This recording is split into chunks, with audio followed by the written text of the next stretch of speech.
Madame, mademoiselle, monsieur, bonsoir. Merci d'être fidèle à cette première de l'info ou vrai. Sondage. À la question « Acceptez-vous de répondre à notre sondage ?» 100% des personnes ayant accepté ont dit oui. 80% des sondés ne croient pas aux résultats des sondages. Nos experts ont une interprétation, mais je pense qu'elle ne vous intéressera pas. Nous pouvons enfin diffuser ce sondage. Les photographies prises il y a quelques années de Jacques Chirac nu à Fort de Brégançon ont eu un impact imprévu sur la campagne électorale.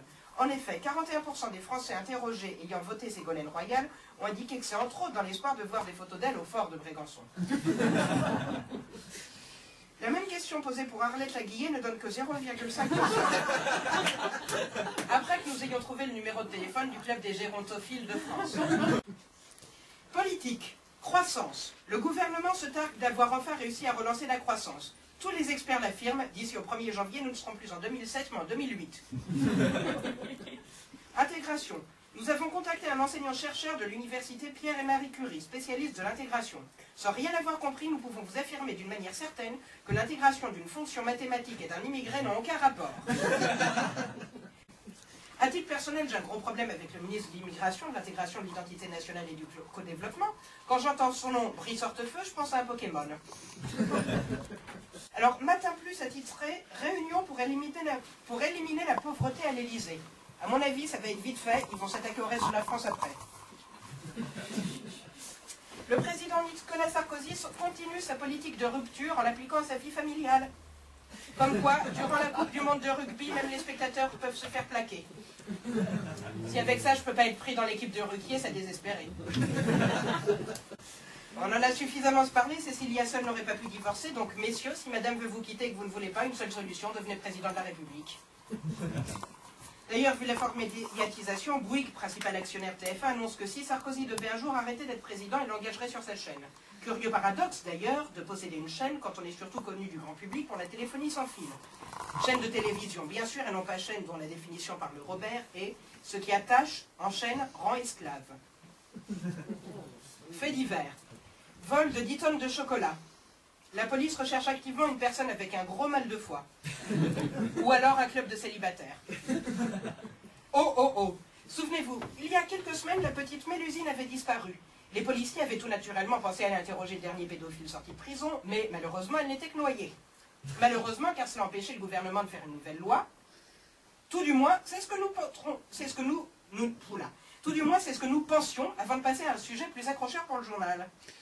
Mais nous nous trompions. En effet, dans sa logique, Monsieur le Président de la République, pour éviter que nous se renouvelle ce drame déchirant, effectivement c'est déchirant, vient de décider de faire voter en urgence une loi interdisant l'eau sur le territoire français. Les opposants déclarent qu'il n'a pas dû boire que ça quand il l'a sorti. Effectivement, le syndicat des viticulteurs déclare que c'est une très bonne nouvelle pour eux et qu'ils pensent que cela va relancer le flairon de l'industrie nationale qui est le vin. Malheureusement, seul bémol, la Coca-Cola Company se lance aussi sur le marché et pour principe invente l'H2O, première boisson sans calories, ce qui est effectivement une grande nouveauté pour la compagnie. Manifestation de médecins. En plus de celles qu'on a déjà entendues récemment, des généralistes se plaignent de la baisse du nombre de patients qui viennent les voir. Ils veulent quoi? Qu'on s'inocule la grippe? Ils dénoncent aussi la baisse de la relation médecin-patient. Comment avoir confiance dans un homme qui ne gagne son argent que quand on est malade? Le soldat inconnu n'est plus.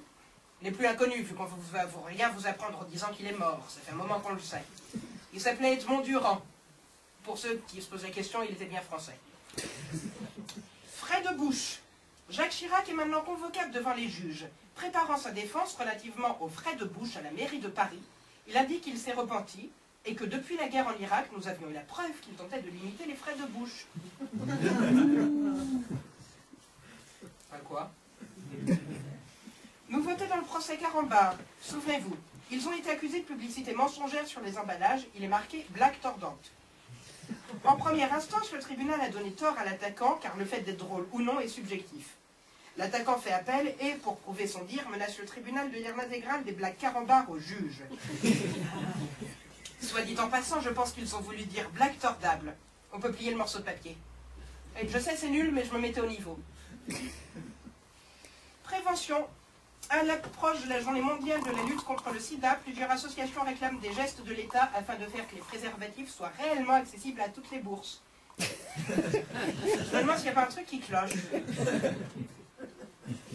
Culture. Oui. Une commission a déclaré qu'il faut mettre les véhicules propres en mouvement. C'est vrai qu'à l'arrêt, c'est assez inutile. Ah oui, donc en culture, un nouveau one-man show vient de commencer, Jeu d'ego de Arthur Rainbow. Je vous conseille fortement d'aller... Pourquoi est-ce que j'ai marqué ça? Étranger. Où est-ce que j'ai mis cette fiche, bon sang, si c'est ça ce qu'on s'appelle étranger. Tant pis. Oui, attends, oui. Ah, on n'a pas le... Quoi, on n'a pas le temps? Ah non, les Français s'en foutent de l'étranger, oui, effectivement, d'accord. Ah si, quand même, un Jean-Claude Biguin vient d'ouvrir en Chine. La délocalisation des coiffeurs commence. Est-ce que les clients vont suivre? Conclusion. Je vous souhaite, madame, mademoiselle,